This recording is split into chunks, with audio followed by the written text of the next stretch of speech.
But yeah, so everybody was there on the first night. Yeah, and I think that one of the reasons why they were there the first night is also because they didn't know how the ceremony was going to play out. Sometimes they need all of the manpower for the people that are there. Depending how they react. Depending how people react on ayahuasca, and if they need intervention. So I think that's the first night everybody was there because of that. Some people get angry. They get very agitated. They run. They want to fight you. We were for the very calm group. This group was like the calmest group ever. Very calm. But okay, so we are there.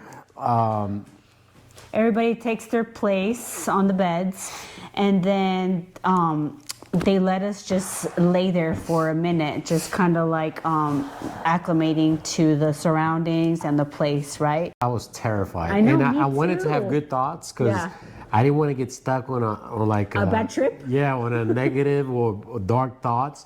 So I kept thinking about our pets because they bring me joy, except right now.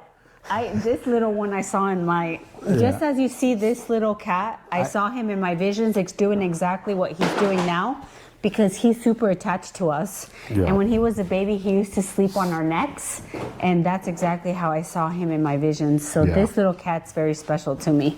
So I kept thinking about him. And I had good thoughts, and I didn't have any specific intentions neither. I just had an open mind. Come here. But I knew once we took it, that was it. There was no going back. And there is something that's very unnatural. Yeah.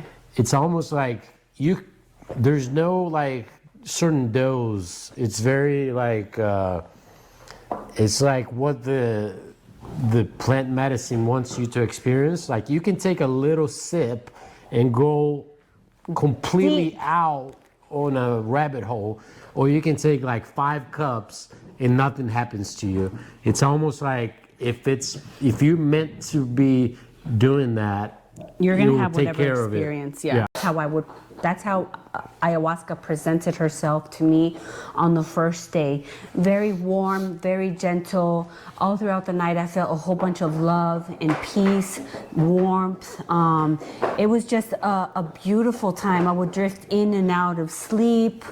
Nothing horrible. I didn't experience any like darkness or nothing like that, because that's one of the fears for a lot of people who do ayahuasca. They don't know what's gonna come up from the past, like suppressed things, so they're very fearful. But for me, it was extremely peaceful that night. And then, like I said, just images in and out, like just flashes of images that I couldn't even like tell you right now like what they were, but just all night in and out. And I would drift in and out of sleep also. And then one of the things that I do remember that night is that all of a sudden, as I was laying there, I felt Axie, our little cat that you just saw previously, laying on top of me, purring with his little warm body here with me.